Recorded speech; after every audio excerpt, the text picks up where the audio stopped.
Hey guys, welcome to Hindi novel by Vivek channel में आप सभी का स्वागत है। अगर मेरी स्टोरी पसंद आई तो लाइक करना, कमेंट करना और सब्सक्राइब करना मत भूलना। तो लास्ट में मैं एंडिंग को एक वीडियो चलाने वाला हूँ, वो उसको स्किप कर देना क्योंकि वो यूट्यूब की पॉलिसी है, इसलिए मैं एक वीडियो चलाने वाला हूँ और आपका ऑडियो भी चलेगा। तो ऑडियो सुनना, स्टोरी भी सुनना। Thank you. यहाँ हर कहानी एक नई दुनिया खोलती है। मैं आज यहाँ राष्ट्रीय सैन्य पदक प्रदान करने आया हूँ। कर्नल रोहन, कृपया मंच पर आइए। जनरल सुरेश रंधावा का स्वर सीधा और स्पष्ट था। उनकी निगाहें सीधे रोहन पर टिकी थीं। एक ही क्षण में सारी निगाहें उसी पर जा टिकीं। जैसा अनुमान था वही है। अब तक की अटकलें सच निकलीं।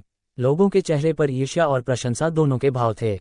रोहन मंच पर पहुंचा, शांत और आत्मविश्वास से भरा। जनरल रंधावा ने उसकी ओर संतोष से देखा और धीमे स्वर में कहा, कर्नल रोहन, इस युद्ध के दौरान तुम्हारे योगदान अद्वितीय रहे। सैन्य बल और भारत साम्राज्य की ओर से मैं तुम्हें राष्ट्रीय सैन्य पदक प्रदान करता हूं। ये पदक साम्राज्य के स्तंभ का प्रतीक है। आशा है कि तुम अपने सिद्धांतों पर अडिग रहोगे और युद्ध भावना को कभी नहीं भूलोगे। तुम्हारा और समस्त युद्ध कौशल का विकास हो। जी, रोहन ने सैल्यूट करते हुए ऊंचे स्वर में उत्तर दिया। अगले ही पल जनरल रंधावा के हाथ में एक सुंदर जड़े हुए जैद का डिब्बा प्रकट हुआ। उन्होंने उसे खोला और वहां रखा सुनहरा पदक सभी को दिखाया। सभी की निगाहें उसी पर टिक गईं। वह किसी दुर्लभ खजाने जैसा प्रतीत हो रहा था। महान जनरल ने पदक निकाला और रोहन के सीने पर सजा दिया। फिर उसके कंधे पर मजबूती से हाथ रखा और सैल्यूट किया। बिना कुछ कहे भी रोहन को जनरल की अपेक्षाएं स्पष्ट महसूस हुईं। एक नया भार उसके कंधों पर आ गिरा। उसने नीचे देखा, वह सुनहरा पदक अब उसके सीने पर चमक रहा था। बेहद आकर्षक और असाधारण। यही है राष्ट्रीय सैन्य पदक। ये सम्मान जैसे मृत्यु से मुक्ति का अधिकार पत्र था। ये सैन्य समर्थन और भारत साम्राज्य की सुरक्षा का प्रतीक था। लेकिन रोहन ने महसूस किया कि वह उतना उत्साहित नहीं था जितना उसने कल्पना की थी। इतने युद्धों के बाद अब वह जान गया था कि सब कुछ उसकी अपनी शक्ति पर निर्भर है। यदि वह शाश्वत अवस्था तक पहुंच गया तो पूरे साम्राज्य में कोई उसे चुनौती नहीं दे पाएगा। जनरल रंधावा ने अचानक कहा, कर्नल रोहन, मैं प्रतिभा महासभा में तुम्हारे प्रदर्शन की प्रतीक्षा कर रहा हूं। रोहन ने पलकें झपकाईं। जनरल को उसकी भागीदारी की जानकारी थी। लगता है जनरल मेहरा ने उच्चाधिकारियों को उसकी योजना बता दी थी। मैं पूरी मेहनत करूंगा, रोहन ने कहा। जनरल रंधावा ने सिर हिलाया। अच्छा, तुम सेना का प्रतिनिधित्व कर रहे हो और पूरी सेना तुम्हारे साथ है। तुम्हें किसी बात से डरने की जरूरत नहीं। जी, रोहन की आंखों में चमक आ गई। अब उसे सहारा देने वाले लोग थे। प्रतिभा महासभा में भाग लेने वाले ज्यादातर प्रतिभागी शक्तिशाली घरानों से थे। कई तरह की चालबाजियां अपेक्षित थीं। लेकिन अब सेना उसके पीछे थी, इसलिए चिंता की कोई बात नहीं थी। हालांकि वह पहले भी चिंतित नहीं था, लेकिन कम परेशानी हमेशा बेहतर होती है। जाओ, जनरल रंधावा ने कहा और धीरे धीरे गायब हो गए। बहुत से योद्धा उन्हें कुछ क्षण और देखना चाहते थे। कर्नल रोहन, बधाई हो। जनरल अशोक मेहरा मुस्कुराए। आपका सहयोग के लिए धन्यवाद, रोहन ने कृतज्ञता से कहा। उसे पता था कि जनरल और उनके गुट की मदद के बिना उसे यह पदक इतनी आसानी से नहीं मिलता। ठीक है, इतना औपचारिक मत बनो। जनरल मेहरा ने हाथ हिलाया और मुस्कुराए। अब इस गौरव का आनंद लो। रोहन मुस्कुराया और सिर हिलाया। अब जनरल भी उसे छेड़ना सीख गए थे। समारोह समाप्त हो गया, लेकिन वहां मौजूद कोई भी योद्धा जल्दी नहीं गया। सब पदक को पास से देखना चाहते थे। जैसे ही रोहन मंच से नीचे उतरा, दीपशेख और बाकी साथी उसके पास आ गए और उसकी छाती पर निगाहें गड़ा दीं। रोहन को कुछ समझ नहीं आया। इन्हें मेरी बजाय पदक देखने में क्या मजा आ रहा है? मैं पदक से बेहतर नहीं दिखता क्या? वाह, यही है राष्ट्रीय सैन्य पदक। सोने जैसा चमक रहा है। बेहद सुंदर। मैं इसे छूना चाहता हूँ। हरामी, मेरी छाती छूने की हिम्मत किसकी है? रोहन भड़क उठा। डिफेंस प्लेनेट नंबर 29 से एक ब्रह्मांडीय स्तर का अंतरिक्ष यान रवाना हुआ। ग्रह के बाहर खड़ी फ्लीट ने यान के मार्ग के दोनों ओर कतार बना ली, जैसे कि उसे विदाई दे रहे हों।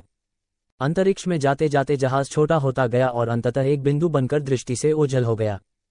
ग्रह पर मौजूद कई लोग उस यान की विदाई देख रहे थे। जनरल अशोक मेहरा और उनका समूह, साथ ही विभांशु, मोना, पलक, हेमंत और दीपशेख भी। जब ये खबर फैली कि वह बहादुर योद्धा रवाना हो रहा है, तो बहुत से योद्धा उसे विदा करने आए। वह योद्धा जिसने डिफेंस प्लेनेट नंबर 29 पर अद्वितीय विजय हासिल की थी। उसके छोड़े गए पदचिह्न भविष्य में एक दंतकथा बन जाएंगे। शायद समय बीतने के साथ उसकी वीरगाथा फीकी पड़ जाए, लेकिन यदि वह आगे बढ़ता रहा और अपना नाम पूरे ब्रह्मांड में अमिट कर गया, तो उसकी विरासत और भी रंगीन और स्थायी बन जाएगी। ठीक वैसे ही जैसे जनरल सुरेश रंधावा की। हो सकता है वह उन्हें भी पीछे छोड़ दे। हालांकि भविष्य अनिश्चित है, रास्ता लंबा है और अनेक मोड़ों से भरा हुआ। जहाज एक दूरस्थ ग्रह प्रणाली की ओर बढ़ा।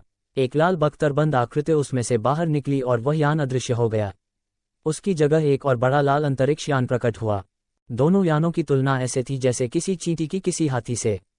वह आकृति नए यान में प्रवेश कर गई और बेहद तेज गति से आगे बढ़ी, अनंत अंतरिक्ष में विलीन हो गई। नए यान के नियंत्रण कक्ष में रोहन बैठा था। उसका कवच धीरे धीरे गायब हो गया और उसका चेहरा स्पष्ट दिखने लगा। गोलू, प्रकाश मखमली ग्रह तक पहुंचने में कितना समय लगेगा? वह शांत स्वर में पूछता रहा, आंखें दूर ब्रह्मांड की ओर गड़ी थीं। गोलू उसके पास तैरता हुआ आया और हाथ फैलाया। एक विशाल तारा जाल प्रकट हुआ जिसमें अनगिनत सितारे टिमटिमा रहे थे। आकाशगंगाएं एक दूसरे में उलझी हुई थीं, जैसे किसी चित्रकार की ब्रह्मांडीय कृति। एक मार्ग स्पष्ट था जो एक दूरस्थ ग्रह की ओर ले जा रहा था। अगर सब कुछ सामान्य रहा तो 5 दिन में पहुंच जाएंगे, गोलू ने जवाब दिया। उम्मीद से तेज है, रोहन ने सिर हिलाया। सही कहा, अच्छा हुआ हमने अग्निनदीप को पहले ही ठीक कर लिया, वरना इतनी रफ्तार संभव नहीं थी। गोलू मुस्कुराया। उसे ठीक करने में मेरी जेब हल्की हो गई, रोहन ने भौहें चढ़ाईं। जब उसे यूनिवर्स स्टेज योद्धा सेलेन से भागना पड़ा तब अग्निनदीप को भारी नुकसान हुआ था। गोलू ने जी जान लगाकर उसकी मरम्मत की थी। और जब वह ठीक हुआ तब राक्षस भेदी को ओबेलिस्क स्केल ड्रैगन बीस्ट से युद्ध में नुकसान पहुंचा। सौभाग्य से उसे अस्थायी रूप से बदला जा सका। राक्षस भेदी को सुधारना बहुत खर्चीला होगा। गोलू की आवाज में चिंता थी। कहीं हम कंगाल तो नहीं होने वाले? रोहन ने कूदते हुए कहा। लगभग। अग्निनदी की मरम्मत में काफी खर्च हो गया। अगर अब राक्षस भेदी की मरम्मत की तो सारे संसाधन खत्म हो जाएंगे। फिर उसने एक खुराफाती सुझाव दिया, अगर तुम वो शुद्ध ऊर्जा पत्थर बेच दो तो अच्छा पैसा मिल सकता है। पागल हो क्या? वो पत्थर अनमोल हैं, हमें खुद के लिए ही संभाल कर रखने चाहिए। रोहन ने आंखें घुमाईं। सेना ने काफी इनाम दिया है, उन्हीं से जरूरी चीजें खरीद लूंगा। और मेरे पास राष्ट्रीय सैन्य पदक है, शायद कुछ विशेष छूट और सुविधाएं मिलें। यही मौका है आजमाने का। हर चीज साम्राज्य के जरिए मत खरीदो, वरना सब समझ जाएंगे कि तुम्हारे पास यूनिवर्स लेवल यान है। गोलू चिंतित था। जो सामान हम खरीदेंगे वो इस स्तर के यान की मरम्मत के लिए होंगे, इससे शक पैदा होगा। तभी तो सोचा है सिर्फ जरूरत भर का सामान ही खरीदते हैं ताकि किसी को शक न हो। रोहन ने जवाब दिया। यही एक तरीका है। गोलू ने लंबी सांस ली। बिना पैसे के जिंदगी मुश्किल है। ये सब उस चींटी रानी के कारण हुआ, वरना राक्षस भेदी को इतनी मार नहीं लगती। रोहन अपनी सीट से उठा। चलो एक नजर डालते हैं। अगले ही पल रोहन और गोलू की आकृति वहां से अदृश्य हो गई और वे भक्षण अंतरिक्ष में पहुंच गए। ये शून्यता का स्थान नहीं था, बल्कि रोहन का स्वयं का। ये भक्षण अंतरिक्ष उसे तब प्राप्त हुआ जब उसने वर्ल्ड डिवोरर की शक्ति प्राप्त की। तभी उसे पता चला कि ये दोनों शक्तियां एक साथ आती हैं। पर असली चौंकाने वाली बात तो ये थी, उसका और भक्षण शून्यता जीव का अंतरिक्ष एक दूसरे से जुड़े हुए थे। अब वे दोनों एक दूसरे से स्थानों का आदान प्रदान कर सकते थे। रोहन ने इस नई क्षमता पर कई प्रयोग किए। हालांकि स्थानों का विनिमय संभव था, लेकिन कई सीमाएं भी थीं। सबसे पहले ऊर्जा की खपत। स्थान बदलने में अंतरिक्षीय शक्ति खर्च होती थी और जितना अधिक दूरी होती उतना ही अधिक उपभोग होता। ये किसी टेलीपोर्टेशन जैसा था। रोहन और वह प्राणी जैसे दो चलते फिरते अंतरिक्ष बिंदु थे। उनका संबंध उन्हें एक दूसरे से कभी भी जोड़े रखने की अनुमति देता था, जो वास्तव में अद्भुत था। इस समय रोहन और शून्यता दो अलग अलग ब्रह्मांडों में थे। अगर रोहन अपनी पूरी अंतरिक्षीय शक्ति भी झोंक दे तब भी वह डार्कलैंड तक नहीं पहुंच सकता था। उनके बीच की दूरी बहुत ज्यादा थी, जिससे रोहन की स्थानांतरण क्षमता अपर्याप्त थी। हाँ, यदि उसके पास पर्याप्त अंतरिक्ष पत्थर होते तो शायद वह प्रयास कर सकता था। दूसरी शर्त यह थी कि दोनों को एक दूसरे के स्थान पर आना होता, अगर वे निकट न हों। वे दोनों एक तरह के स्पेस नोड्स थे। अगर रोहन डार्कलैंड पहुंचे और शून्यता उसके स्थान पर न आए तो दोनों को वापस लौटने के लिए अन्य मार्ग ढूंढने पड़ते। इसलिए आवश्यक था कि जब रोहन जाए तो शून्यता भी वहां से हटे। इन दो शर्तों के अलावा भी कई सीमाएं थीं। कुल मिलाकर ये जुड़ाव उपयोगी तो था, पर इसका मनचाहे रूप में उपयोग नहीं किया जा सकता था। अब जब शून्यता चली गई थी, रोहन ने शिलाकाय ड्रैगन दैत्य का शव अपने भक्षण अंतरिक्ष में सुरक्षित कर लिया। इस समय रोहन की चेतना में दो अलग अलग विशेष अंतरिक्ष शांतिपूर्वक तैर रहे थे। एक दूधिया सफेद था जो मंद प्रकाश बिखेर रहा था। दूसरा गाढ़ा बैंगनी काला, वह गहरा और रहस्यमय था, पर उसमें भी एक मंद चमक थी। दूसरा वाला ही था भक्षण अंतरिक्ष। रोहन उसके भीतर गया। ये शून्यता के अंतरिक्ष जितना बड़ा तो नहीं था, लेकिन शिलाकाय ड्रैगन दैत्य को रखने के लिए पर्याप्त था, भले ही थोड़ी तंगी हो रही थी। वह दैत्य प्रकाश के एक कोकून से घिरा हुआ था। उसके शरीर से प्रबल जीवन ऊर्जा निकल रही थी। चींटी रानी अब भी परिवर्तन की अवस्था में थी। शायद उसे अभी और समय चाहिए, रोहन ने वास्तविक दृष्टि से उसकी प्रगति को देखकर सोचा। वह निद्रा में थी और उससे बात करना संभव नहीं था। इसके बाद रोहन भक्षण अंतरिक्ष से निकलकर अपने स्पेस फ्रैगमेंट में गया। वहां श्वेतिका भी परिवर्तन की अवस्था में थी। एक विशाल रक्त कोकून आकाश में तैर रहा था। नीचे आध्यात्मिक बागीचे में कतिपा और अन्य पुष्पपरियां मेहनत से काम कर रही थीं। वे बीच बीच में कोकून की ओर उत्सुक नजरों से देखती थीं। श्वेतिका का रूपांतरण लगभग पूरा हो चुका है, गोलू ने हैरानी से कहा। हाँ, अब बस थोड़ी और ऊर्जा चाहिए। रोहन ने सिर हिलाया। वह संतुष्ट था कि उसका प्रिय साथी विकसित हो रहा था। वह वहां से गया नहीं, बल्कि पूरे बागीचे का निरीक्षण करने लगा। पुष्पपरी जाति को वनस्पतियों और आध्यात्मिक पौधों की देखभाल और प्रजनन में अत्यंत दक्ष माना जाता था, अन्य जातियों से कहीं बेहतर। बहुत अच्छा काम कर रही हो, रोहन ने सराहना की। आध्यात्मिक वनीला तुम्हारे अभ्यास के लिए उपयोगी है। हर कोई एक एक पौधा ले सकता है। परियां खुशी से झूम उठीं। सच में, आप हमें लेने देंगे? उस दिन पुष्पपरी ने 2 चोटी बना रखी थी जो उछलती हुई इधर उधर झूल रही थीं। वह एक नन्ही बच्ची जैसी लग रही थी, खुश और चंचल। वह सचमुच बहुत प्यारी लग रही थी। टिल्डा, नहीं चाहिए तो मत लो। रोहन मुस्कुराया। नहीं नहीं, चाहिए। वह बार बार सिर हिलाने लगी। तो जाओ, चुन लो। मेहनत करोगी तो मैं भी तुम्हें निराश नहीं करूंगा। ये कहकर रोहन अचानक गायब हो गया। परियां बेहद उत्साहित थीं, लेकिन उन्होंने तुरंत पौधे नहीं तोड़े। सबने पहले कतिपा की ओर देखा। जब उसने अनुमति दे दी है तो ले लो, कतिपा मुस्कुराए। वाह, मैं तो कब से आध्यात्मिक वनीला को देख रही थी। पुष्पपरी उछली और फिर छोटे फावड़े से एक अच्छी तरह विकसित पौधे को सावधानी से खोदकर निकालने लगी। कुछ ही समय में उसने पूरा पौधा जड़ समेत बाहर निकाल लिया। ये दर्शाता था कि उसके पास कितनी कुशलता थी। इसके बाद वह पौधे को नाक के पास लाकर सूंघने लगी और फिर उसे मुंह में डाल लिया। कितना स्वादिष्ट, कितना सुगंधित, वह मुस्कुराते हुए बोली। कतिपा, पुष्पनील और अन्य परियां भी उसकी तरह वनीला खाने लगीं और सब प्रसन्न थीं। पौधे जितने सुंदर थे उतना ही स्वादिष्ट भी। अगर रोहन वहां होता तो ये दृश्य देखकर जरूर हंसी से भर उठता। दुर्भाग्यवश वह स्पेस फ्रैगमेंट से बाहर जा चुका था और उसने ये सब नहीं देखा। वह फिर से अंतरिक्ष यान में लौट आया और खुद को साधना कक्ष में बंद कर लिया। युद्ध के दौरान उसे भारी लाभ मिला था। उसके 5 मूलभूत तत्व अब स्वर्गीय स्तर सेलेस्टियल स्टेज की 9वीं अवस्था तक पहुंच चुके थे। कोई पीछे नहीं था। रोहन के शरीर में मौजूद ऊर्जा की तीव्रता ने उसके चेहरे पर संतोष की मुस्कान ला दी। डिफेंस प्लेनेट नंबर 29 पर बिताया गया समय उसकी शक्ति को नाटकीय रूप से बढ़ा चुका था। वह अब भी स्वर्गीय स्तर पर था, लेकिन उसकी क्षमता में विशाल अंतर आ चुका था। हालांकि 5 मूल तत्व और अंधकार शक्ति को छोड़कर बाकी तत्व अब भी उतने प्रबल नहीं हो पाए थे। फिर भी उनकी प्रगति हो रही थी। नक्षत्र प्रकाश शक्ति 5600/70000 ग्रह स्तर 7वां चरण। नक्षत्र वायु शक्ति 33200/60000 स्वर्गीय स्तर 6ठा चरण। नक्षत्र विद्युत शक्ति 12300/40000 स्वर्गीय स्तर 4था चरण। नक्षत्र बर्फ शक्ति 13500/90000 ग्रह स्तर 9वां चरण। नक्षत्र विष शक्ति 2300/10000 स्वर्गीय स्तर 1ला चरण। प्रकाश शक्ति और बर्फ शक्ति ही केवल ऐसी थीं जो अभी स्वर्गीय स्तर तक नहीं पहुंची थीं। अब जब रोहन प्रकाश मखमली ग्रह की ओर जा रहा था तो ये तय था कि उसकी प्रकाश शक्ति जल्द ही स्वर्गीय स्तर पर पहुंच जाएगी। ये केवल समय का प्रश्न था। अब केवल बर्फ शक्ति ही एकमात्र चुनौती रह गई थी। उसे बढ़ाने के लिए कोई विशेष उपाय नहीं था। अभी वह केवल आभासी ब्रह्मांड में मौजूद तारा पशुओं से ही बर्फ शक्ति प्राप्त कर पा रहा था, और यह प्रक्रिया काफी धीमी थी। दुर्भाग्यवश बर्फ तत्व वाले तारा पशु दुर्लभ होते थे। उन्हें ढूंढना भी मुश्किल था। रोहन ने निराश होकर सिर हिलाया। ये चीजें धीरे धीरे ही होंगी। उसने अपनी अन्य शक्तियों की स्थिति की भी जांच की। उसके 5 मूल तत्वों की परम शक्ति अब सिद्ध अवस्था तक पहुंच चुकी थी। उसने अपनी आंखें बंद कर 5 परम शक्तियों को महसूस किया। एक अजीब अनुभूति हुई, मानो वे अब उसके शरीर का ही एक हिस्सा बन गई हों। केवल उंगली हिलाने भर से वह उन्हें प्रयोग कर सकता था।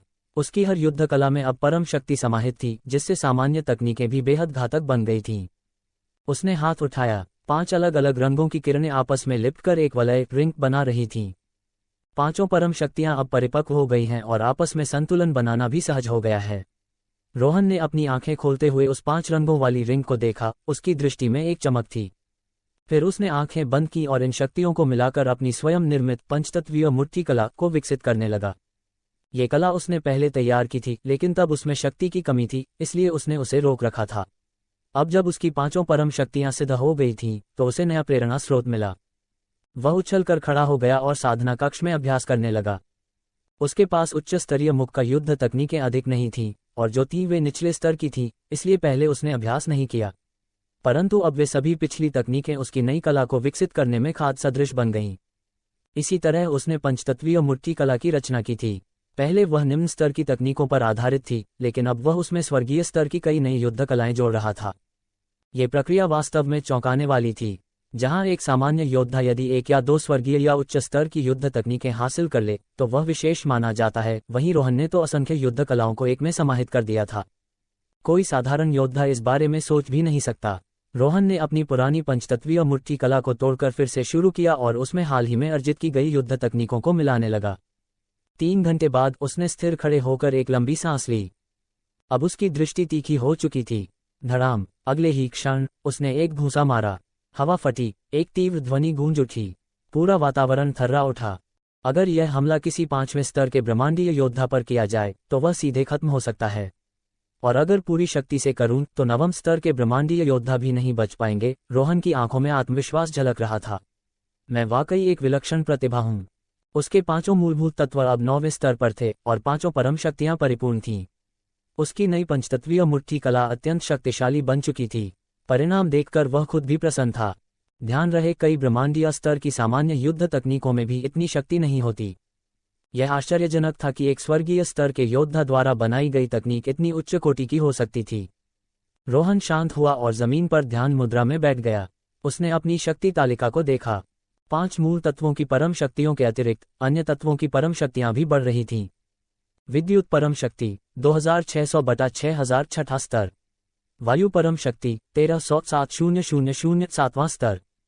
बर्फ परम शक्ति 800/6000 छठा स्तर।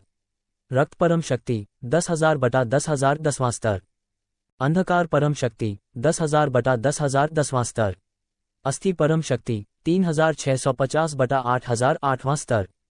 विष परम शक्ति 1680/7000 7वां स्तर। पहले 3 तत्व दुर्लभ माने जाते हैं, विशेषकर विद्युत और बर्फ, क्योंकि ये वायु तत्व से भी अधिक कठिनाई से प्राप्त होते हैं। विद्युत परम शक्ति उसे तब मिली जब उसने mystic heaven lightning sword array बनाया था। युद्ध के दौरान और भी ऊर्जा टपकी, जिससे ये सीधे छठे स्तर पर पहुंच गई। वायु और बर्फ क्रमशः 7वें और छठे स्तर पर पहुंच चुकी थीं, जो पहले से कहीं अधिक थीं। अगली 4 परम शक्तियां उसे अंधकार प्राणियों से प्राप्त हुई थीं। रक्त और अंधकार परम शक्तियां अब 10वें स्तर तक पहुंच चुकी थीं। यह एक अप्रत्याशित उपलब्धि थी। ये दोनों शक्तियां उसे अंधकार क्षेत्रों, विशेषकर रक्त सागर क्षेत्र, को समझने में सहायक होंगी। उसे सीखने के लिए रक्त परम शक्ति आवश्यक थी। अस्थि परम शक्ति तीसरे से सीधे 8वें स्तर पर पहुंच गई थी। संभवतः कई आध्यात्मिक अस्थि जाति के प्राणी मारे गए थे। छप, रोहन ने अपनी हथेली खोली। उसकी त्वचा को चीरकर एक हड्डी बाहर निकल आई। हालांकि उसके मांस या त्वचा को कोई क्षति नहीं पहुंची, मानो वहां खुद एक मार्ग बन गया हो। क्या यह अस्थि वृद्धि है? रोहन ने अचरज से कहा। उसने हड्डी पर दस्तक दी, धातु जैसी आवाज आई। वह हड्डी काफी कठोर थी।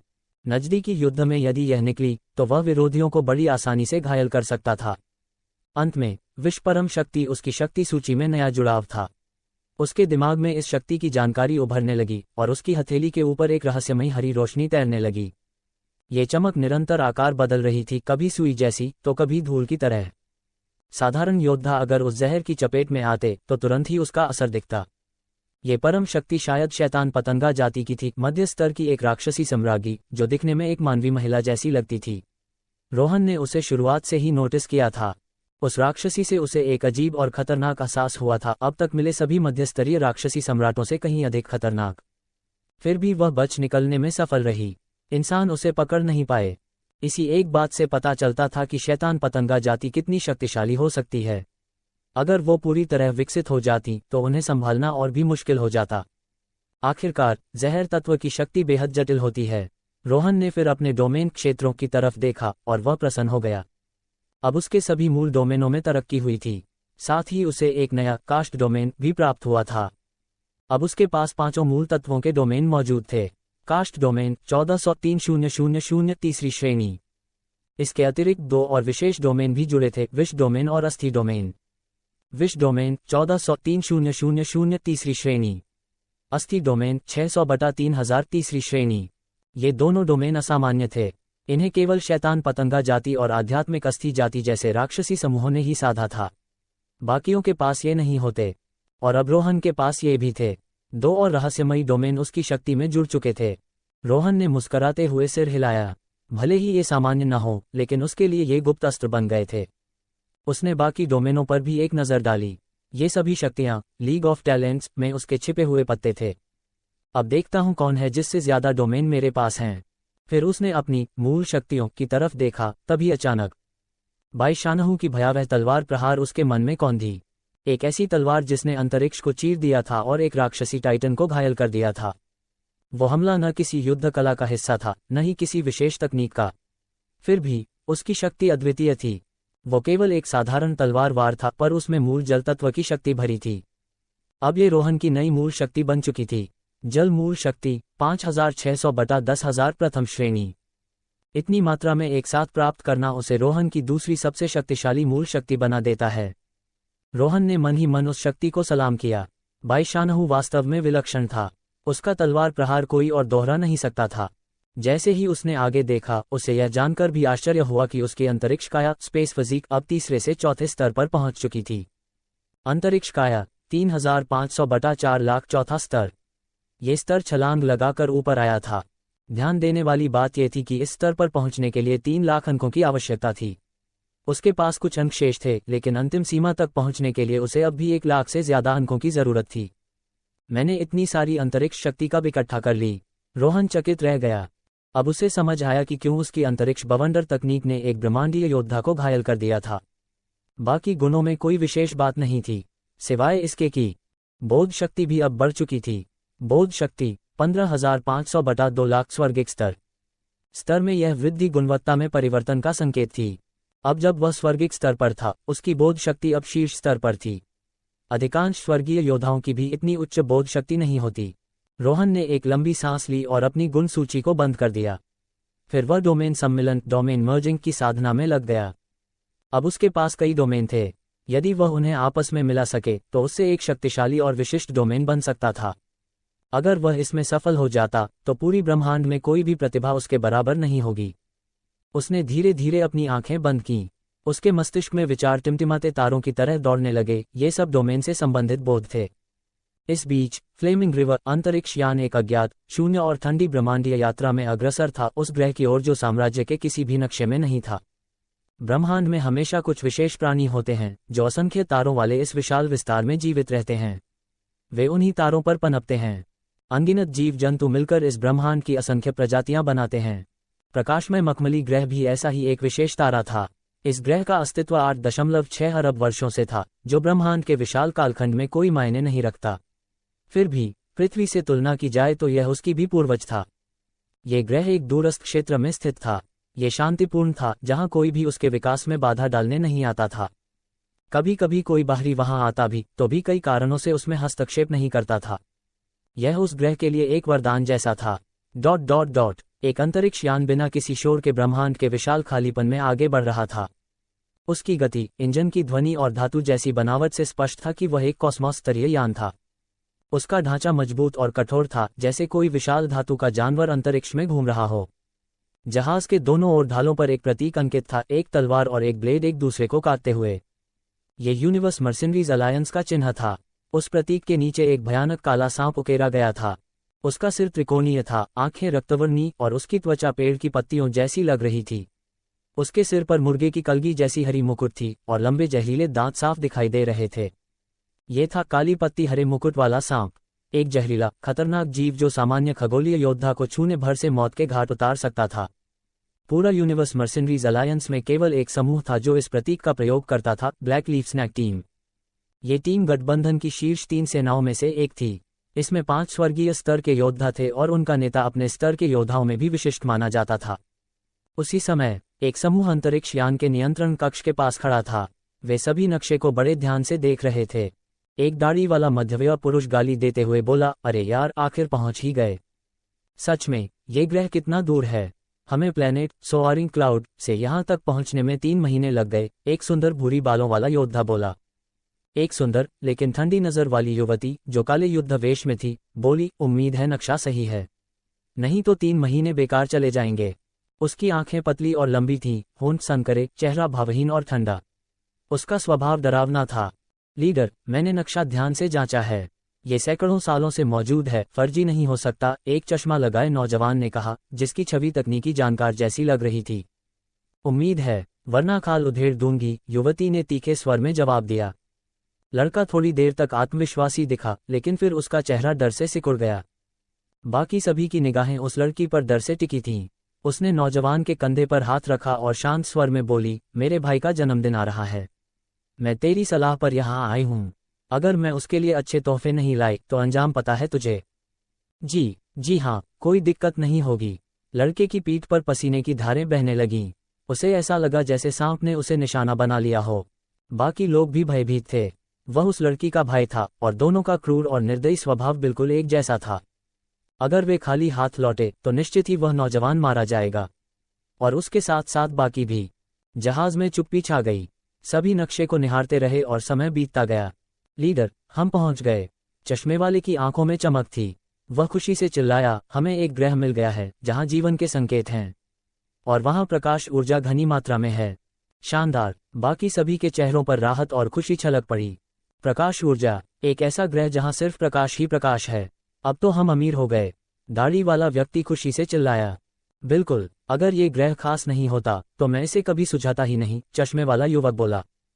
पर वो सुंदर, भयभीत करने वाली युवती अब भी भावहीन बनी रही। उसकी आंखों में तीखापन आ गया। पूरी गति से आगे बढ़ो, उसने आदेश दिया। जी, नौजवान तुरंत बोला। जहाज में सवार सभी लोग सक्रिय हो गए। नौजवान के आदेश पर यान की गति तेज हो गई और वह एक दिशा में तेजी से उड़ चला। कुछ ही देर में एक सफेद चमक में लिपटा हुआ ग्रह उनकी आंखों के सामने आया। सभी की आंखें चमक उठीं, जैसे किसी खजाने को देख लिया हो। उनके चेहरों पर लालच साफ झलक रहा था। वह एक अनछुआ ग्रह था, बलि का बकरा। लीडर, क्या हम उस ग्रह पर उतरें? चश्मे वाले ने अधीरता से पूछा। बेवकूफ, सुंदर महिला ने उसके सिर पर थप्पड़ मारा और गुस्से में बोली, पहले इस ग्रह को स्कैन करो और यहाँ के सबसे ताकतवर योद्धा की क्षमता का पता लगाओ। यह एक पिछड़ा हुआ इलाका है, यहाँ कोई शक्तिशाली योद्धा नहीं है, चश्मा लगाए युवक ने बड़बड़ाया। फिर से बोलकर दिखा। महिला की ठंडी नजर उस पर पड़ी। बड़ाऊ, नेत्री, आप गलत समझ रही हैं, मैंने कुछ नहीं कहा। वह तुरंत मुस्कराते हुए बोला और यान का स्कैन सिस्टम ऑन कर दिया। कुछ देर बाद नतीजे सामने आने लगे। यहाँ का सबसे ताकतवर योद्धा ग्रह स्तर का है। ये लोग बहुत कमजोर हैं, दाढ़ी वाले आदमी ने कुटिल मुस्कान के साथ कहा। वरुण, इनके नेटवर्क सिस्टम को हैक करो, नेत्री रेन गगन ने आदेश दिया। नेत्री, इनके पास कोई नेटवर्क सिस्टम नहीं है, वरुण ने जवाब दिया। रेन का चेहरा कुछ पल के लिए सख्त हो गया। तुमने पहले क्यों नहीं बताया? अभी अभी पता चला, वरुण जल्दी से बोला। भूरे बालों वाला रोहित वरुण को देख रहा था, जैसे समझ नहीं पा रहा हो कि यह लड़का बार बार नेत्री को क्यों चिढ़ाता है। क्या इसे जीने की इच्छा नहीं है? अब तक खड़े क्यों हो? उतराओ इस ग्रह पर, रेन गगन ने तीखे स्वर में कहा। ठीक है, वरुण ने तेजी से यान को नीचे की ओर मोड़ा। हरिओम, बबलू, कुछ लोगों को लेकर नीचे जाओ और सारे ग्रह स्तरीय योद्धाओं को पकड़ लो, रेन ने आदेश दिया। जी, रोहित और बबलू ने एक साथ जवाब दिया। उनके चेहरों पर कोई तनाव नहीं था, मानो ये काम बहुत सामान्य हो। वे सब खगोलीय स्तर के योद्धा थे, ग्रह स्तर वाले उनके सामने कुछ भी नहीं थे। असल में अकेला एक व्यक्ति ही इस पूरे ग्रह को काबू कर सकता था। फिर भी वे कभी नेत्री के आदेशों की अवहेलना नहीं करते। बूम, यान एक घने जंगल के ऊपर उतरा। उसकी ताकतवर ऊर्जा लहरों से नीचे के पेड़ झुक गए। जंगल में रहने वाले तारा जीव डर से चिल्लाते हुए इधर उधर भागने लगे। शून शून शून, कई आकृतियां यान से बाहर निकलीं। उनके शरीरों से शक्ति की किरणें निकल रही थीं। रेन गगन और उसके साथी थे। हरिओम ने गहरी सांस ली और कहा, क्या ताज़ा हवा है और कितनी प्रचुर प्रकाश शक्ति है। ये ग्रह तो खजाना है, अभी तक छुपा हुआ खजाना, बबलू हंसते हुए बोला। उसने हाथ बढ़ाया और एक भागता हुआ तारा जीव अदृश्य शक्ति से पकड़ में आ गया। वह डर से कांपता हुआ हवा में लटका हुआ था। वह जीव एक चमकदार सफेद खरगोश था, लगभग 3 मीटर ऊंचा और 1 मीटर चौड़ा। हरिओम ने उसे देखा और उसकी आंखों में चमक आ गई। ये प्रकाश तत्व का ग्रह स्तरीय शिष्य है। हाँ, यहाँ चारों ओर प्रकाश तत्व वाले जीव हैं। अकेला यही लाख यूनिवर्स सिक्के दिला सकता है, बबलू खुश होकर बोला। रेन गगन खरगोश के पास आए और उसके सिर को छुआ। खरगोश डर से बिल्कुल शांत हो गया, जैसे मौत की आहट महसूस कर रहा हो। बाकी सभी लोग उसे देखकर हैरान रह गए। क्या ये क्रूर औरत वाकई खरगोश को पसंद करती है? शायद कोई भी महिला प्यारे जीवों को नहीं नकार सकती। आज रात ब्रेस्ट खरगोश बनाएंगे, रेन ने आदेश दिया। सभी नेत्री की यही असली पहचान है। प्यारे जीवों के प्रति कोमल भावना की कल्पना करना उनकी भूल थी। खरगोश कांप उठा। उसे शब्दों की समझ नहीं थी, लेकिन शायद उसने खतरे को महसूस कर लिया था। क्या देख रहे हो? चलो, रेन ने आदेश दिया। जी, सबने एक साथ उत्तर दिया। इसके बाद सब लोग उड़ते हुए दूर निकल गए। रेन गगन खरगोश को पकड़े हुए यान में लौट गई। वरुण भी उसके पीछे पीछे दौड़ा। नेत्री, अब हम कहाँ जा रहे हैं? जहाँ सबसे घनी प्रकाश शक्ति हो, वही इस ग्रह का सबसे महत्वपूर्ण हिस्सा होगा, रेन ने कहा। यान एक नई दिशा में उड़ चला। ये ग्रह हरियाली से भरा था, लगभग 70% सतह पर घना वन था। यहाँ के मूल निवासी छोटे छोटे जंगलों में बिखरे हुए थे, जहाँ उनकी जनजातियां फल फूल रही थीं। ग्रह के सबसे बड़े जंगल के भीतर एक जगह थी जिसे वे अपना पवित्र स्थल मानते थे। वह एक विशाल पर्वत था। पर्वत के नीचे घना जंगल था, जिस पर धुंध छाई रहती थी। वहां रंग बिरंगे फूल, दुर्लभ पौधे, बहती नदियां थीं। दृश्य किसी स्वर्ग से कम नहीं था। जंगल के बीच में अजीब लकड़ी के मकान थे, कुछ पेड़ों पर, कुछ चट्टानों के बीच और कुछ फूलों के बीच छिपे हुए। वहां सफेद रोएदार गोलाकार के जीव फूलों के बीच दौड़ रहे थे, उनकी आंखों में मासूमियत थी। एक शांत और सुंदर दृश्य था। कोई नहीं जानता था कि उन पर तबाही टूटने वाली है। अचानक एक काली छाया दूर से उड़ती हुई आई और पर्वत के पास रुक गई। छाया ने सूरज की रोशनी रोक दी, जिससे नीचे अफरा तफरी मच गई। सफेद रोयों से ढके गोल गोल जीव अपने घरों से बाहर निकले और आकाश की ओर देखने लगे। वे उस वस्तु की ओर इशारा करते हुए आपस में तेजी से चर्चा करने लगे। घाटी के बीचों बीच एक बड़े से घर से एक वृद्ध रोयों वाला जीव लड़खड़ाता हुआ बाहर निकला। उसकी भौहें इतनी लंबी थीं कि जमीन तक झूल रही थीं। रेन गगन और उसके साथी यान से बाहर आए और नीचे के जीवों को देखते हुए माथा सिकुड़ने लगे। ये क्या है? रेन ने कहा। शायद ये स्थानीय लोग हैं। वरुण भी हैरान था। उसने रुचि से उन रोयों वाले जीवों को देखा। सच कहूं तो दिखने में तो ये काफी सुंदर लगते हैं। ब्रह्मांड के शक्तिशाली योद्धा। नीचे से किसी वृद्ध की आवाज आई। रेन ने नीचे देखा और नजरें उस बुजुर्ग जीव पर टिका दी जो आगे खड़ा था। ये तो सामान्य ब्रह्मांडीय भाषा बोल रहा है। वरुण चौंक गया। इस ग्रह की जानकारी जब लीक हुई थी, इसका मतलब कोई पहले यहाँ आ चुका है। ऐसे में भाषा का आना सामान्य है, रेन ने कहा। मुझे समझ नहीं आता कोई इस खजाने की जमीन पर आकर खाली हाथ कैसे लौट गया, वरुण ने सिर हिलाया। रेन ने पल भर के लिए पलकें झपकाईं, पर कुछ नहीं कहा। उसके लिए दया सिर्फ कमजोरों का बहाना था और मूर्खता। शक्तिशाली योद्धाओं, जल्दी नीचे आइए, वृद्ध ने थोड़े संकोच से कहा। रेन और वरुण दोनों उलझन में पड़ गए। ना तो यह निमंत्रण लग रहा था, ना ही कोई आदेश। नेत्री, क्या नीचे चलें? वरुण ने पूछा। चलो, रुको। रेन की आवाज अचानक सख्त हो गई। उसकी नजर कुछ दूर पर्वत की चोटी पर चली गई। उनका यान पर्वत के बीच में मंडरा रहा था। पर्वत बादलों तक ऊंचा था, जिससे चोटी दिख नहीं रही थी। स्वाभाविक रूप से उन्होंने यान वहीं उतारा था। लेकिन तभी 3 आकृतियां पर्वत से उतरती दिखाई दीं। गोल जीव उन्हें देखकर अपने घरों में छुप गए, जैसे किसी भयानक खतरे को भांप लिया हो। क्या हो रहा है? वरुण चौंक गया। शून शून शून। तीनों आकृतियां पलक झपकते ही उनके पास आ गईं। वे भी सफेद रोयों वाले जीवों जैसे दिखते थे, पर गोल नहीं थे। उनके शरीर पतले और मांसल थे और सफेद रोयों पर सुनहरे चिन्ह बने थे जो उनके माथे पर एक रहस्यमयी चिन्ह बनाते थे। उनकी आंखें भी सुनहरी थीं, ठंडी और गरिमामयी। तुमने कहा था इनका सबसे ताकतवर योद्धा ग्रह स्तर का है, रेन ने दांत भींचते हुए वरुण से कहा। नेत्री, मुझे नहीं पता ये कैसे छिपे रह गए। वरुण के चेहरे पर भय और अविश्वास था। आने वाले तीनों योद्धा ब्रह्मांड स्तर के थे। स्कैन में इनकी कोई जानकारी नहीं थी। रेन गगन को छोड़कर बाकी सभी सिर्फ खगोलीय स्तर पर थे। क्या हमने खुद अपने लिए कब्र खोद दी? मूर्ख, वापसी पर बात करेंगे, रेन ने गुस्से से कहा। वह तुरंत यान की ओर मुड़ी, परंतु उनमें से एक आकृति ने रास्ता रोक दिया। हटो, रेन ने तीखी आवाज में कहा। उसने गहरी सांस ली। उसे समझ आ गया था कि अब युद्ध टालना संभव नहीं। उसने तलवार निकाली और हमला कर दिया। बूम! तलवार की रोशनी हवा को चीरती हुई निकली। सामने वाला योद्धा बिल्कुल भी नहीं डरा। उसने हाथ उठाया और एक सुनहरी किरण छोड़ी, जिससे तलवार की रोशनी टूट गई और वह सीधा रेन की ओर बढ़ा। रेन का चेहरा बदल गया। उसने हमला झेलने की हिम्मत नहीं की और तेजी से पीछे हटी। उसी समय बाकी 2 योद्धा भी सक्रिय हो गए। उन्होंने रेन को घेरते हुए अपने हाथ उठाए। सुनहरी किरणें चमक उठीं। रेन को मौत का खतरा महसूस हुआ। वह पीछे हटी, लेकिन कुछ किरणें फिर भी उसे लगीं। उसके शरीर से खून निकलने लगा। उसकी सांसें भारी हो गईं और आंखें फैल गईं। उसे एहसास हो गया कि वह उनसे नहीं लड़ सकती। वह भागना चाहती थी, लेकिन अब घायल हो चुकी थी, भागना नामुमकिन था। तीनों ने उसे चारों ओर से घेर लिया और थोड़ी देर में उसे बुरी तरह घायल कर दिया। वह कोई विरोध नहीं कर सकी। वे रेन और उसकी पूरी टीम को पकड़कर वापस पर्वत की ओर ले गए और बादलों में गायब हो गए। कुछ समय बाद जब धूल शांत हुई तो नीचे के गोल जीव फिर से बाहर आए। वे भयभीत और चिंतित दिख रहे थे। कुछ लोगों ने वृद्ध से बात की।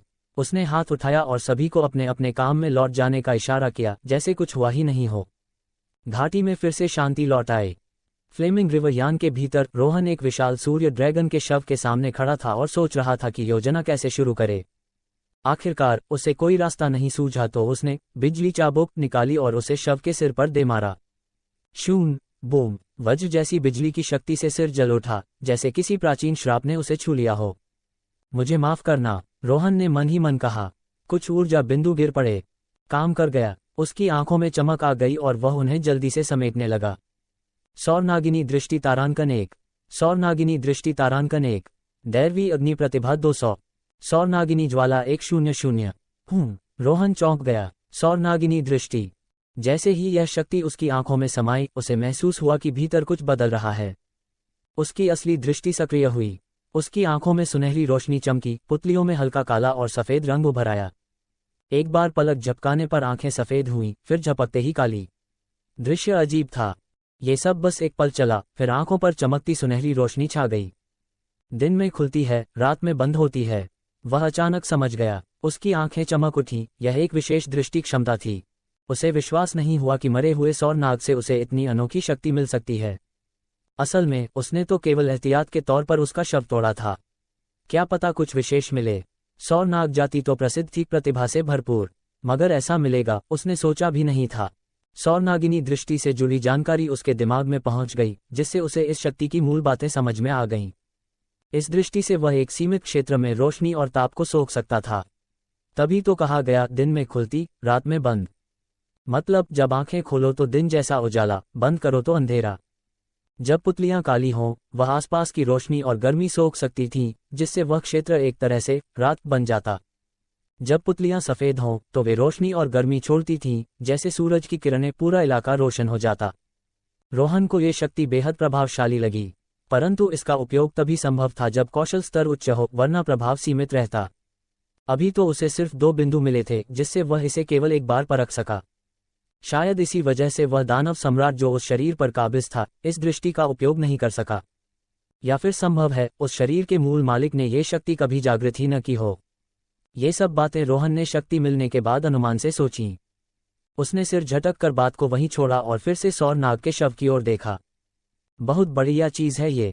अगर वह इससे और अधिक विशेष बिंदु निकाल सके तो सौर नाग जाति की यह अद्भुत दृष्टि शक्ति पूरी तरह से सक्रिय कर सकता है।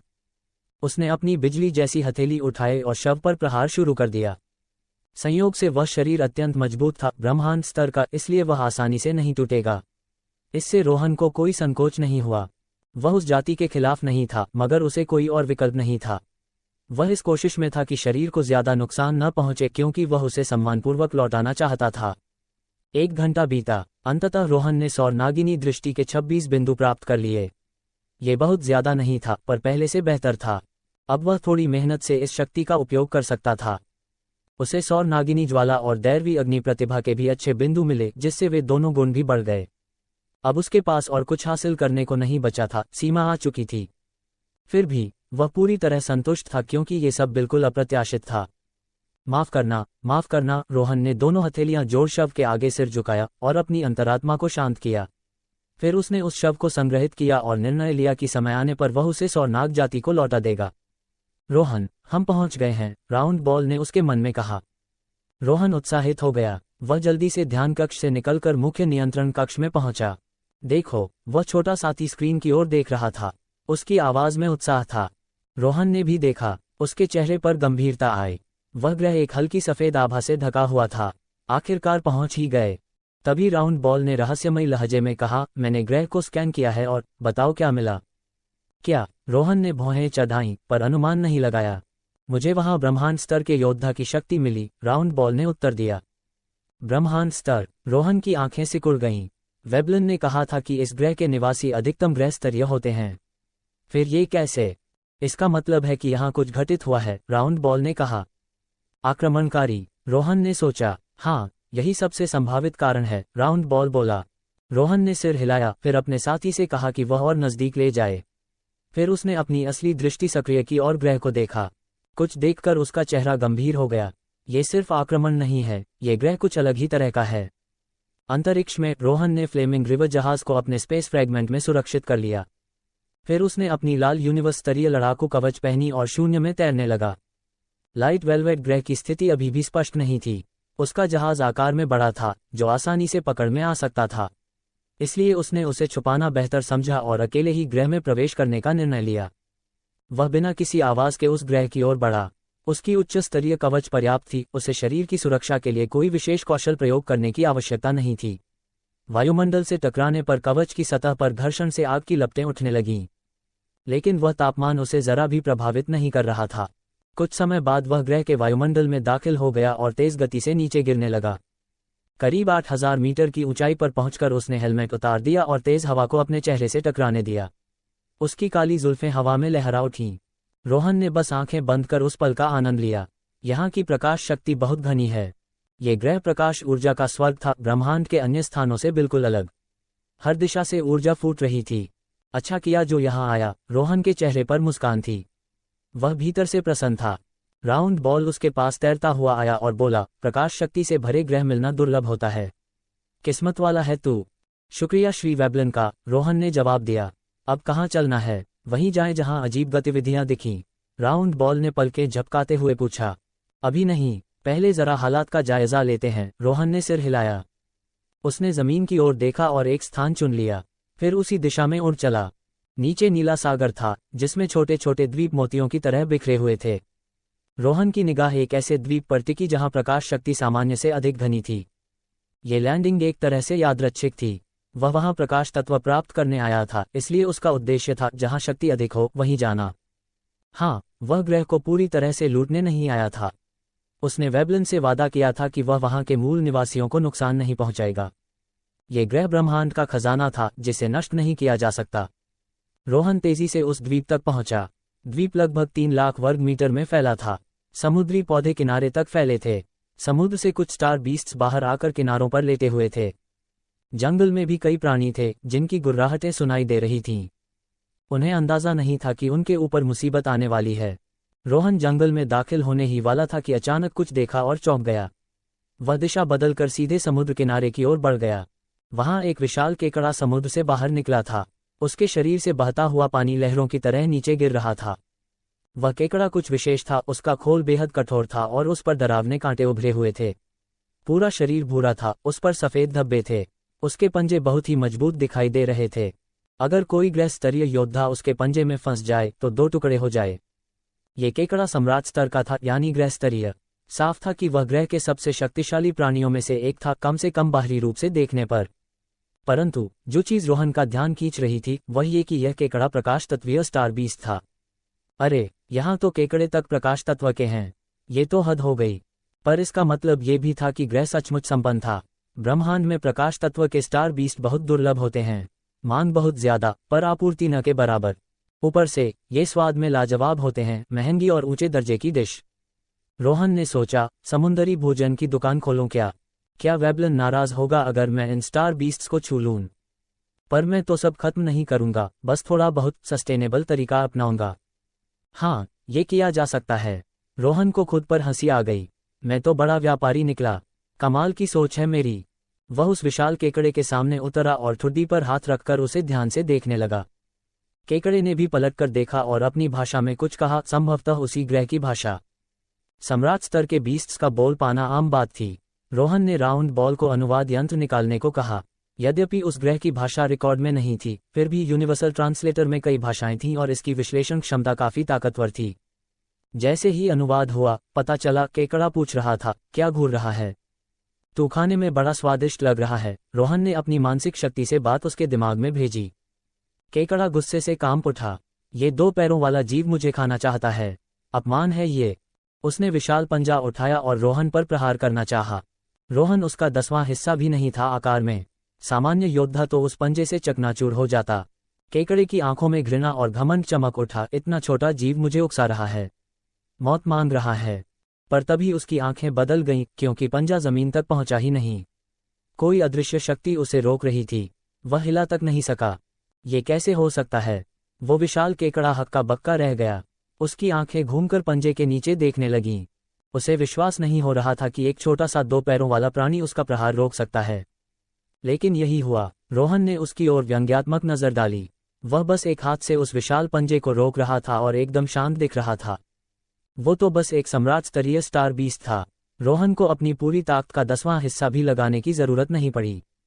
केकड़ा क्रोधित हो गया। उसने फौरन दूसरा पंजा घुमाकर रोहन की ओर बढ़ाया, शायद इस बार वह चौंक जाए। क्लैंग, चिंगारियां उड़ी। रोहन टस से मज नहीं हुआ। उसकी यूनिवर्स स्तरीय कवच ही पर्याप्त थी।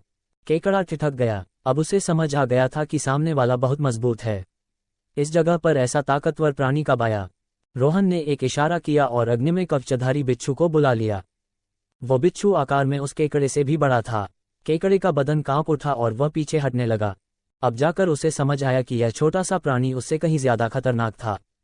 उसे पछतावा हो रहा था कि वो समुद्र से बाहर क्यों आया। अगर वहीं शांत बैठा रहता तो बेहतर होता। बेचारा केकड़ा, काश वो कैलेंडर देख लेता कि आज किस्मत उसका साथ नहीं देने वाली। वाह, क्या मोटा केकड़ा है! अग्निबिच्छू की आंखें चमक उठीं। उसका मुंह तो लार से भर गया। रोहन के साथ रहते रहते उसका स्वाद भी बढ़िया हो गया था। अब वो बस बढ़िया और महंगी चीजें ही खाता था और इस केकड़े को देखकर वह समझ गया कि यह जरूर स्वादिष्ट होगा। दोनों जीव कुछ हद तक मिलते जुलते थे मगर अलग जाति के थे। इसलिए बिच्छू को जरा भी संकोच नहीं हुआ। इसे पका सकते हो पर मारना मत, ताज़ा नहीं रहेगा, रोहन ने कहा। चिंता मत करो, एकदम ताज़ा रहेगा, बिच्छू ने वादा किया। रोहन चुपचाप वहां से चला गया और कांपते केकड़े को बिच्छू के हवाले कर गया। बिच्छू ने जैसे ही देखा कि रोहन जा चुका है, उसने पलटकर केकड़े की ओर एक शैतानी मुस्कान फेंकी। शिकार के पंजों में सिहरन दौड़ गई। इधर रोहन जंगल की ओर बढ़ गया। वहां प्रकाश शक्ति घनी थी पर कोई ऊर्जा बिंदु नहीं दिखाई दे रहा था। थोड़ी निराशा हुई, पर वह समझ गया कि अगर बिंदु इतनी आसानी से मिलते तो उसे कभी मेहनत करनी ही न पड़ती। पिछले अनुभवों से उसे पता था कि जहां शक्ति सबसे घनी हो वहीं कुछ मिलने की संभावना होती है। पर यहां तो प्रकाश शक्ति हवा में समान रूप से फैली थी, इसलिए ऊर्जा बिंदु दिखना कठिन था। गुर्र, एक मूर्ख स्टार बीस्ट झाड़ियों से कूदता हुआ आया और सीधे रोहन का सिर चबाने की कोशिश की। वो 3 मीटर लंबा था। रोहन ने हेलमेट पहन लिया और उसे काटने दिया। चटाक! उस छिपकली जैसे जीव के दांत तुरंत टूट गए। शिकार तो छोड़िए, अब तो उसका मुंह ही लहूलुहान हो गया। ये क्या हुआ? उसके चेहरे पर हैरानी और आंखों में उलझन थी। रोहन ने बस हल्के से हाथ उठाया और उसके सिर पर एक तमाचा जड़ दिया। धड़ाम! छिपकली तड़पकर वहीं ढेर हो गई। उसके आसपास कुछ ऊर्जा बिंदु तैरने लगे। रोहन ने मानसिक शक्ति से उन्हें समेट लिया। प्रकाश तत्वीय नक्षत्र शक्ति 500, प्रकाश तत्वीय नक्षत्र शक्ति 300, रिक्त गुण 1200। रोहन थोड़ा चौंक गया। वह तो सिर्फ प्रभु स्तर की बीस्ट थी, पर फिर भी नक्षत्र शक्ति छोड़ गई। आमतौर पर यह तो सम्राट स्तर या उससे ऊपर की बीस्ट्स में ही होता है। सामान्य बीस्ट्स तो नक्षत्र शक्ति पैदा ही नहीं कर पाती।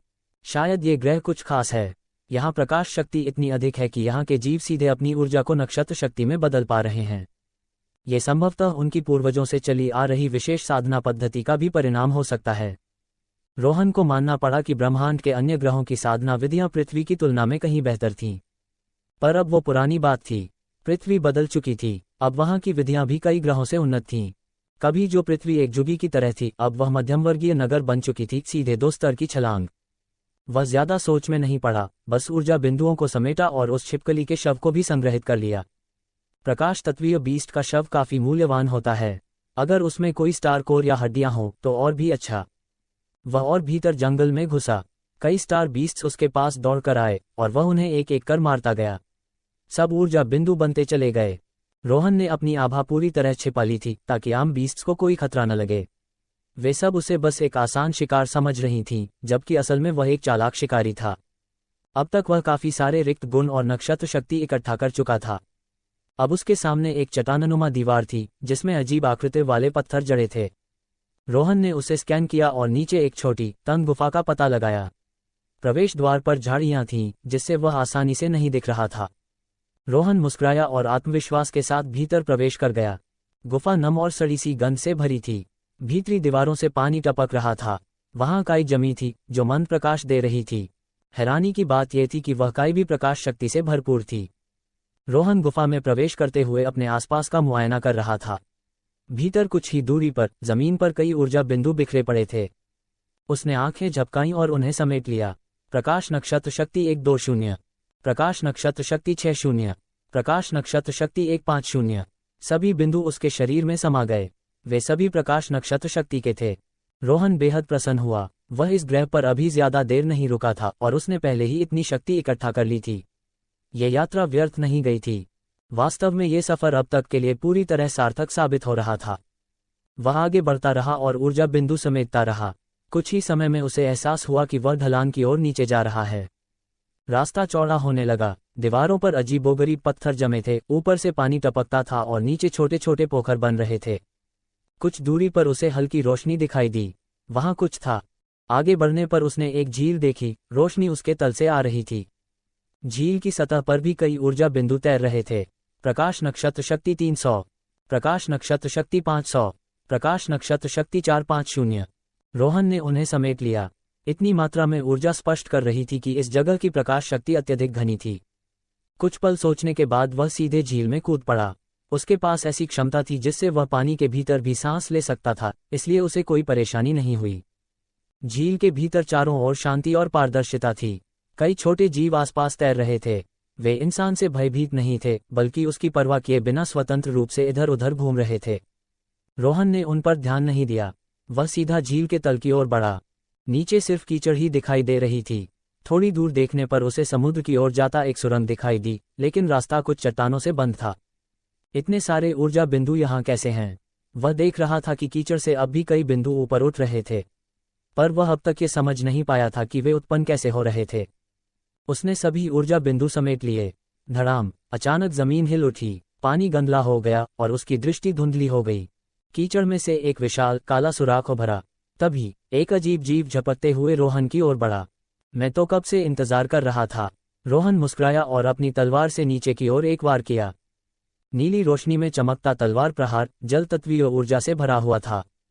उस प्रहार ने गंदले पानी को चीर दिया और उस चीज पर सीधा जा टकराया जो उस पर हमला कर रही थी। वो थे लंबे लचीले सर्पाकार स्पर्शक। रोहन के वार ने उन स्पर्शकों को काटकर अलग कर दिया। तभी गुफा के भीतर से एक विचित्र दर्द भरी चीख गूंजी। वो स्पर्शक पीछे हट गए और वह सुराख सिकुड़ने लगा। उस जीव को अब समझ आ गया था कि यह इंसान उससे कहीं ज्यादा खतरनाक था। रोहन ने सिर हिलाया और फिर अपनी मानसिक शक्ति से एक अदृश्य हाथ बनाया, जिसने उस सुराख को बंद होने से रोक दिया। अब उसमें कोई स्पर्शक नहीं थे। वहां एक नर्म शरीर लगातार छटपटा रहा था, मानो उसके पकड़ से निकलना चाहता हो। अगर हिला तो मार डालूंगा, रोहन ने शांति से कहा। वह चीज थम गई, धीरे धीरे शांत हो गई, मानो भयभीत हो। उसे शक्ति का अंतर साफ महसूस हो रहा था, इसलिए वह विरोध नहीं कर सका। राउंड बॉल रोहन के कंधे पर आकर ठहर गया और विस्मय में बोल उठा, रोहन, ये तो किसी विशाल सीप जैसा लग रहा है। रोहन ने सिर हिलाया। वाकई, वह एक विशाल शंख जैसा जीव था। ये कितना पुराना था, कोई अंदाजा नहीं। सबसे रोचक बात यह थी कि इस जीव से अजीब सी शक्ति निकल रही थी। ये सम्राट स्तर के मध्य चरण तक पहुंच चुका था, परंतु बाहर से देखने पर यह एक सामान्य सम्राट स्तर की स्टार बीस्ट लगती थी। कोई सोच भी नहीं सकता कि यह इतनी ताकतवर शक्ति रखती है। ये किसी शक्ति से सील थी। यही कारण था कि रोहन को इस ग्रह को लेकर अजीब अनुभूति हो रही थी। ये जीव अकेला नहीं था। लाइट वेलवेट ग्रह पर कई ऐसी मौजूदगियां थीं। हालांकि इसकी आक्रमण क्षमता बहुत कमजोर थी, इसलिए रोहन ने आसानी से इसे काबू में कर लिया। फिर रोहन उस सीप के मुंह में दाखिल हुआ। भीतर की देह नर्म, मुलायम और गीली थी। बाहर आ जा, उसने शांत स्वर में कहा। वह जीव कुछ क्षण शांत रहा, फिर एक आह भरी और उसके भीतर से एक प्रकाश किरण बाहर निकली, उसकी आत्मा का रूप। रोहन ने उसे देखा। वह एक युवती का रूप था, करीब 1.5 मीटर लंबी, सफेद पोशाक में लिपटी हुई। उसका शरीर घना और मादक था, कुछ जगहों से हल्का झलकता हुआ। नजाकत भरा चेहरा और उसमें छुपा परिपक्व शरीर, ये संयोजन थोड़ा असंगत सा लग रहा था। रोहन की नाक गर्म हो उठी। एक पल को वह खुद को संभाल नहीं पाया। इंसान! युवती की आवाज बहुत नर्म थी। वह मानसिक संवाद कर रही थी, इसलिए भाषा का कोई अवरोध नहीं था। अरे, तुम्हें कैसे पता कि मैं इंसान हूं? रोहन ने चौंकते हुए पूछा। हाँ, हम अनपढ़ नहीं हैं। युवती ने सिर हिलाया। हम? रोहन ने उसके वाक्य का केंद्रीय बिंदु पकड़ा। वह बोला, तुमने मुझ पर हमला क्यों किया? तुम शत्रुत्व की भावना लेकर आए थे, युवती ने कुछ क्षण रुकने के बाद कहा। सच में? ये निष्कर्ष तुमने कैसे निकाला? तुम्हारे इरादे ज्यादा भयावह लगते हैं, रोहन ने शांत स्वर में जवाब दिया। मैं निर्दोषों को हानि नहीं पहुंचाती, युवती ने कहा। तो फिर तुम मुझ पर भ्रमजाल से हमला क्यों कर रही थी? रोहन ने पूछा। युवती का चेहरा जड़ हो गया। मैंने ऐसा नहीं किया। मेरी नजरों को धोखा नहीं दिया जा सकता, बुजुर्ग महिला, रोहन ने बीच में ही कहा। बुजुर्ग महिला, युवती का चेहरा हरा पड़ गया, मानो उसे अपने कानों पर विश्वास न हो। क्या ये सच नहीं है? कितने वर्षों से तुम यहाँ पड़ी हो, कोई नहीं जानता। तुम्हें महिला कहकर तो मैं सम्मान ही दे रहा हूँ, रोहन बोला। हाँ, युवती की छाती ऊपर नीचे होने लगी। अंत में वह चीख उठी, बूढ़े तुम हो, तुम्हारा पूरा खानदान बुरा है। रोहन ने अपनी तलवार की नोक उसकी ओर इशारा की। वह तुरंत चुप हो गई, मानो कोई उसका गला दबा रहा हो। आगे बोलो, रोहन ने शांत स्वर में कहा। ओह, मेरा मतलब था कि हम बैठकर आराम से बात कर सकते हैं, युवती ने झेपते हुए कहा। बात करने को कुछ बचा नहीं है। जो चीज तुम्हारे पास है वो मुझे दे दो, मैं तुम्हें छोड़ दूंगा, रोहन ने ठंडे स्वर में कहा। तुम? युवती घबरा गई। तुम्हें कैसे पता कि वो चीज मेरे पास है? रुको, तो तुम मुझसे नहीं, उस चीज से मतलब रखते हो? क्या वाकई उसे पता है कि मेरे पास क्या है? रोहन ने सोचा, पर चेहरा भावहीन रखा और कहा, 3 सेकंड हैं तुम्हारे पास। नहीं दी तो मैं खुद ले लूंगा। 1, 2, 3। युवती का चेहरा कई बार बदला, पर अंत में उसने दांत भींचते हुए इनकार कर दिया। मैं तुम्हें नहीं दूंगी। अगले ही पल उसकी आंखें सुनहरी हो गईं और उनमें से तेज प्रकाश की किरणें निकलने लगीं। वे भयंकर हमला बनकर रोहन की ओर दौड़ीं। रोहन की भौहें सिकुड़ गईं। उसे इन किरणों में छिपी विनाशकारी शक्ति का आभास हुआ। उसे तुरंत सोलर ड्रैगन आई की याद आई, यह इस तरह के हमलों के लिए बिल्कुल उपयुक्त था। अगले ही पल रोहन की आंखों में काली रोशनी चमकने लगी, इतनी गहरी कि वह समस्त प्रकाश को निगलने में सक्षम थी। क्षण भर में युवती की समस्त प्रकाश किरणें गायब हो गईं और पूरा क्षेत्र अंधकार में डूब गया। युवती घबरा गई। यह क्या हो रहा है? उस जगह से सारा प्रकाश जैसे गायब हो गया हो। वह खुद को किसी अंधे कुएं में फंसी महसूस कर रही थी। कुछ भी दिखाई नहीं दे रहा था। उसका हमला, जो प्रकाश बल की तकनीक थी और जिसकी गति प्रकाश से भी तेज थी, वो भी पूरी तरह नाकाम हो गया। अब उसे गहरी बेचैनी ने घेर लिया। उसका आत्मिक शरीर कांपने लगा। रीढ़ में सिहरन दौड़ गई। अगले ही पल उसे तेज सुइयों जैसी पीड़ा का अनुभव हुआ। वह चीख उठी। कुछ सेकंड बाद अंधकार छट गया। युवती अब भी वहीं थी, लेकिन बेहद कमजोर हो चुकी थी। उसका शरीर अब पहले जितना ठोस नहीं रहा।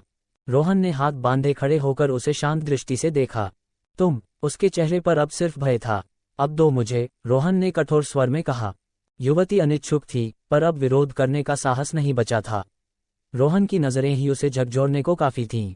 उसने दांत भींचे और उसके शरीर से एक अंगूठे के आकार की सुनहरी वस्तु बाहर निकली। वह वस्तु रोहन की हथेली पर आकर ठहर गई। वह उसे देखता रह गया। ये तो एक बीज जैसा है। उसमें अद्भुत प्रकाश बल समाया हुआ था। संदेह में पूछ लेना अच्छी आदत थी। रोहन ने तुरंत पूछा, यह क्या है? प्रकाश वृक्ष का बीज, युवती ने कुछ रुकते हुए जवाब दिया। वह रोहन की ठंडी नजरों से नजरें नहीं मिला पा रही थी। प्रकाश वृक्ष, रोहन ने बीज से नजर हटाई और उस युवती की ओर देखा।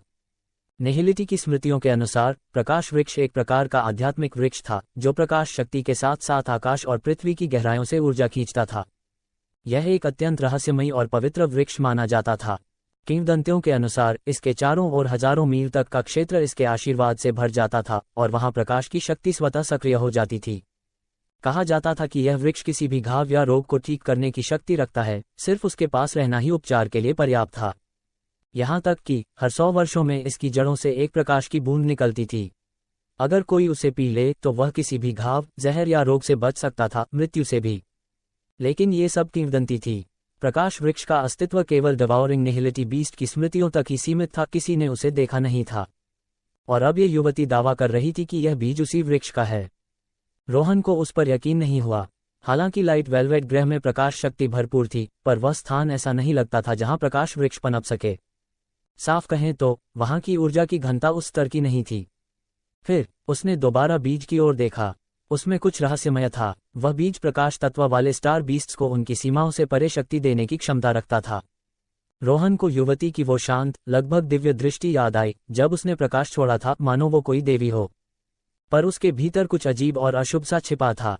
और अगर रोहन का अंदाजा सही था, ये प्रकाश वृक्ष का बीज है, मेरी जानकारी के अनुसार, युवती बोली। ऐसा है। रोहन ने कोई ठोस उत्तर नहीं दिया। युवती की आंखें हल्के से कांपीं, जैसे वह अंदाजा नहीं लगा पा रही हो कि उसके सामने खड़ा व्यक्ति क्या सोच रहा है।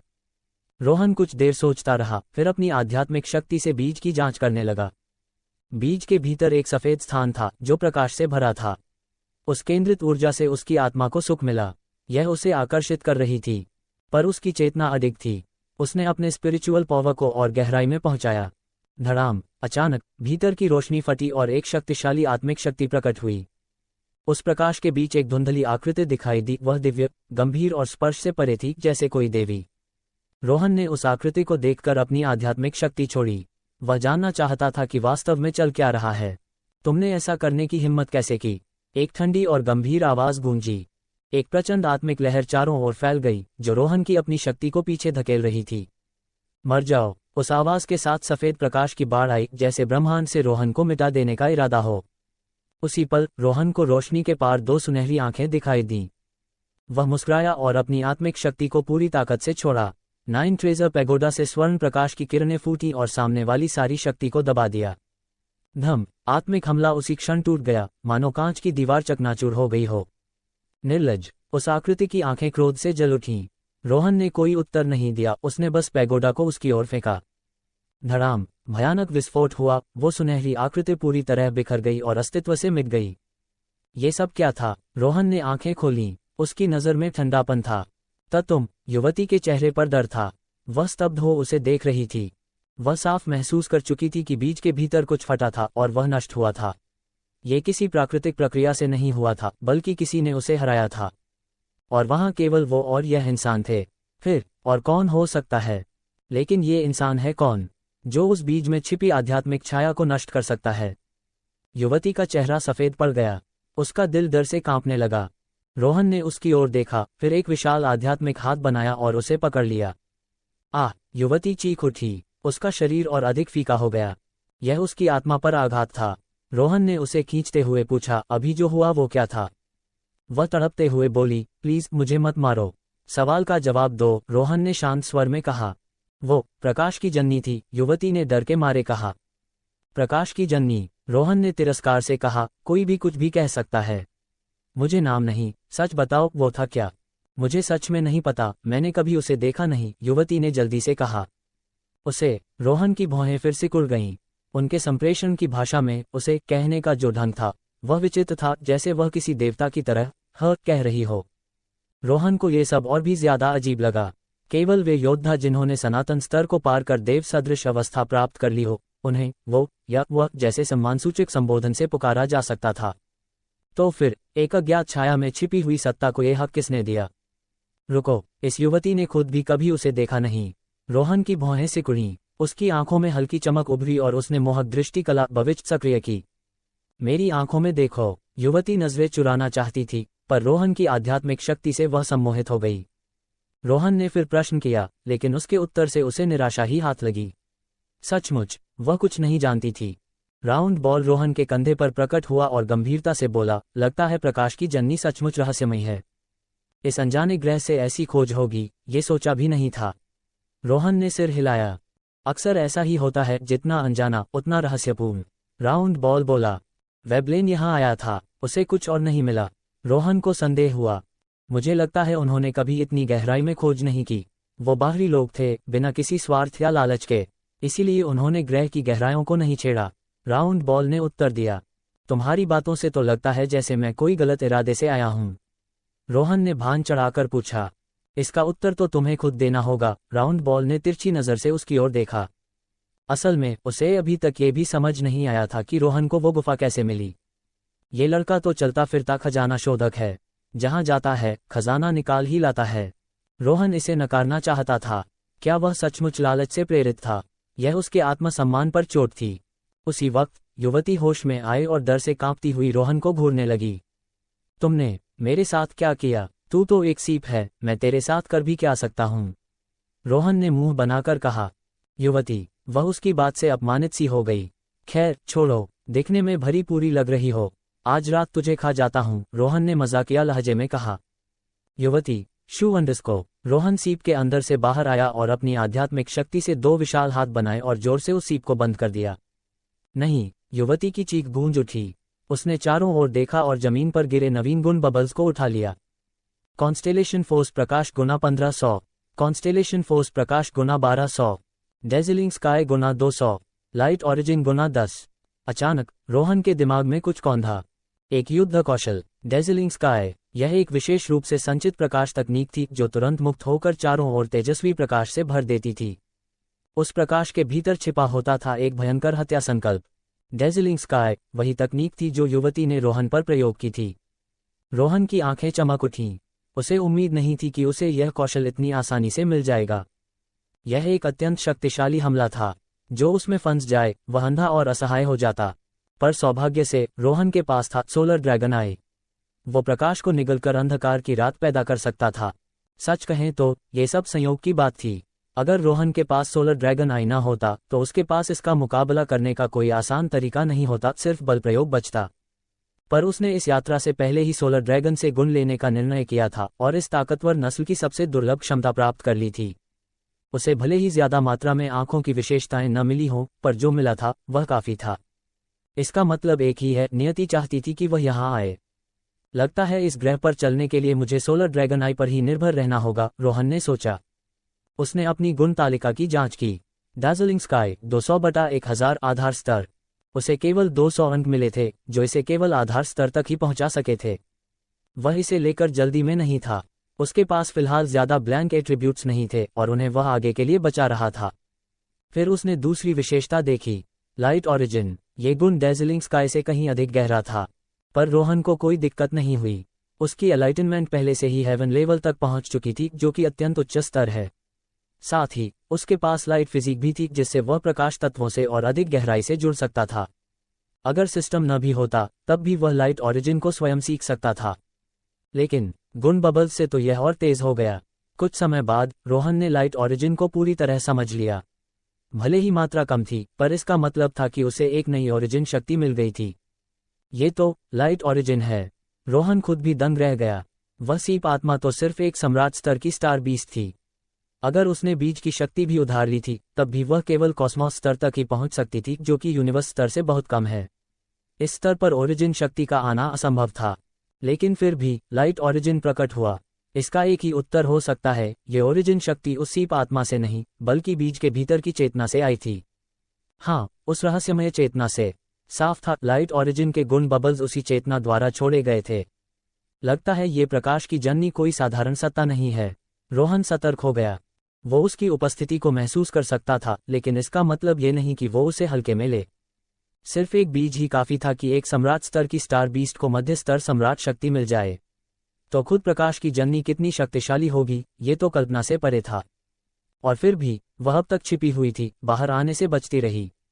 लाइट ऑरिजिन 10/10,000 प्रथम स्तर। उफ, रोहन गुण तालिका की तरफ देखकर निराश हुआ। ऑरिजिन शक्ति तो मिल गई थी, लेकिन मात्रा शर्मनाक रूप से कम थी। उसने सिर हिलाया और उस जलाशय से बाहर निकल गया। अब वहां रुकने का कोई मतलब नहीं था। योजक चिन्ह, योजक चिन्ह, योजक चिन्ह। इस बीच ग्रह लाइट वेलवेट के उत्तर पश्चिम में एक विस्तृत घास का मैदान फैला था, जहां 3 मीटर तक ऊंची हरी घास लहराती थी। घास के अंदर कई स्टार बीस्ट्स अपने शिकार की प्रतीक्षा में छिपे थे।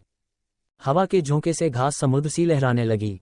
इसी समय एक यूनिवर्स स्पेसक्राफ्ट अचानक आकाश में प्रकट हुआ, मानो वो शून्य से बाहर निकल आया हो, हवा में अंतरिक्ष तरंगे छोड़ता हुआ।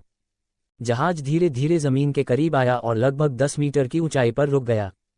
उसमें से एक आकृति बाहर निकली, एक सिल्वर बालों वाली युवती, जिसकी उम्र लगभग 17 वर्ष रही होगी। उसकी आंखें बड़ी और चांदी सी पारदर्शी थीं। उसकी लंबाई महज 1.58 मीटर थी, जिससे वह घास में पूरी तरह डूब गई। वह फिर से हवा में उछली और झुंझलाते हुए बड़बड़ाई, ये घास इतनी ऊंची क्यों है? गर्जन। एक भयंकर भेड़िया झाड़ियों में से निकलकर उसकी ओर दौड़ा। वह उसे अपना शिकार समझ बैठा था, नन्हा शरीर, कोमल त्वचा, यानी स्वादिष्ट शिकार। उसकी आंखों में चतुराई और क्रूरता चमक रही थी। तू मुझे खाना चाहता है? युवती हंसी और हवा में घूमती हुई उसने एक मुक्का मारा। उसका छोटा सा मुट्ठी भेड़िए की कमर पर लगा और उसे दूर उड़ा ले गया। भेड़िया दर्द में चिल्लाया और जान गया कि ये शिकार आसान नहीं। वह डरकर भागने लगा। वापस आ। युवती झपक कर उसके सामने आ गई और फिर से मुक्का जड़ा। कुछ देर में वो विशाल भेड़िया जमकर पिटा। वह जमीन पर सिमट गया, अपने पंजों से सिर ढक लिया और कांपने लगा। खड़ी हो जा और रास्ता दिखा, युवती ने मीठे स्वर में आदेश दिया। भेड़िया कराहते हुए उठा और उसे पीठ पर बैठाकर किसी दिशा में ले गया, जैसा उसने बताया था। योजक चिन्ह योजक चिन्ह योजक चिन्ह। उधर रोहन को ये खबर नहीं थी कि उसके आने से पहले और बाद में 2 अलग अलग बाहरी दल इस ग्रह पर उतर चुके थे। या तो कोई नहीं आता या सब एक साथ इस ग्रह पर आ जाते हैं। क्या ये रोहन की किस्मत थी या दुर्भाग्य? योजक चिन्ह योजक चिन्ह योजक चिन्ह। समुद्र किनारे वो विशाल केकड़ा अब भी धातु बालों वाला अग्नि बिच्छू के पीछे भाग रहा था। रेत उड़ रही थी और दृश्य हास्यास्पद था। बिच्छू बीच बीच में रफ्तार बढ़ाकर केकड़े के सिर पर चुटकी मार देता, इतना नहीं कि खोल टूटे, लेकिन दर्द तो होता ही। रोहन वहां पहुंचा तो इस दृश्य को देखकर उसकी हंसी छूट गई। केकड़ा इधर उधर लहराते हुए चल रहा था, सच में केकड़ों का राजा। रोहन ने तय कर लिया आज रात का सी फूड कमाल का होगा। पर तभी दौड़ते दौड़ते उस विशाल केकड़े ने सिहरन महसूस की, जैसे कोई भयावह दृष्टि उस पर टिक गई हो। अगले पल रोहन सामने प्रकट हुआ। दोनों स्टार बीस्ट्स ने ब्रेक मारे और रेत उड़ती हुई उसकी ओर आई। पर वो सब रेत रोहन के सामने रुक गई, उसके कपड़ों को छू तक नहीं सकी। रेत पर नियंत्रण, हॉट ऑफ मैग्नेटिक एसेंस का कमाल। बिच्छू ने चैन की सांस ली। वह धीरे धीरे पास आया और बोला, मालिक मजे कर रहे हो? हाँ। रोहन ने एक नजर डाली। बिच्छू कांप गया। नहीं, बिल्कुल नहीं। रोहन सोचने लगा, क्या मैं सच में इतना डरावना हूं? हाँ। बिच्छू हंसा, लेकिन अंदर से डर से कांप रहा था। ना कहे तो बेअदबी, हाँ कहे तो तानाशाही। कौन सा जवाब सही होता? ठीक है, खाऊंगा नहीं तुझे। रोहन ने हाथ हिलाया। बिच्छू मन ही मन सोचने लगा, अगर मैं स्वादिष्ट होता तो कब का पका चुका होता। अब रोहन ने केकड़े की ओर देखा। वह कांपने लगा और नजरें फेर लीं। सन्नाटा। रोहन ने सोचा, क्या मैं वाकई इतना क्रूर दिखता हूं? उसने सिर झटका और जेब से बीज निकाल लिया। केकड़े की सांसें तेज हो गईं। उसकी आंखों में लालच चमकने लगी। योजक चिन्ह योजक चिन्ह योजक चिन्ह। क्या होगा इस बीज का? क्या रोहन को मिलेगा और भी रहस्य? अगला भाग जल्दी ही। तो रीडर्स, आपको को क्या लगता है, क्या होगा इस नॉवल में आगे? ये जानने के लिए सुनते रहिए रोहन का लेजेंडरी सिस्टम सीजन 2 के अगले चैप्टर्स पर। और हाँ, अगर चैप्टर पसंद आया हो तो लाइक और कमेंट जरूर कर देना। इससे मुझे भी अगले चैप्टर्स को लिखने में मजा आता है। वीडियो पसंद आए तो लाइक करें और अपने दोस्तों के साथ शेयर करें। हमारे टेलीग्राम चैनल का लिंक डिस्क्रिप्शन में दिया गया है, तो जरूर ज्वाइन करें ताकि आप हमारे अपडेट सबसे पहले पा सकें। आपका सपोर्ट हमारे लिए बहुत महत्वपूर्ण है, इसलिए हमारे साथ जुड़े रहें और हमारी यात्रा में हिस्सा बने। Hey guys, welcome to Hindi novel by Vivek channel में आप सभी का स्वागत है। अगर मेरी स्टोरी पसंद आई तो लाइक करना, कमेंट करना और सब्सक्राइब करना मत भूलना। तो लास्ट में मैं एंडिंग को एक वीडियो चलाने वाला हूँ, वो उसको स्किप कर देना, क्योंकि वो यूट्यूब की पॉलिसी है, इसलिए मैं एक वीडियो चलाने वाला हूँ और आपका ऑडियो भी चलेगा। तो ऑडियो सुनना, स्टोरी भी सुनना। Thank you.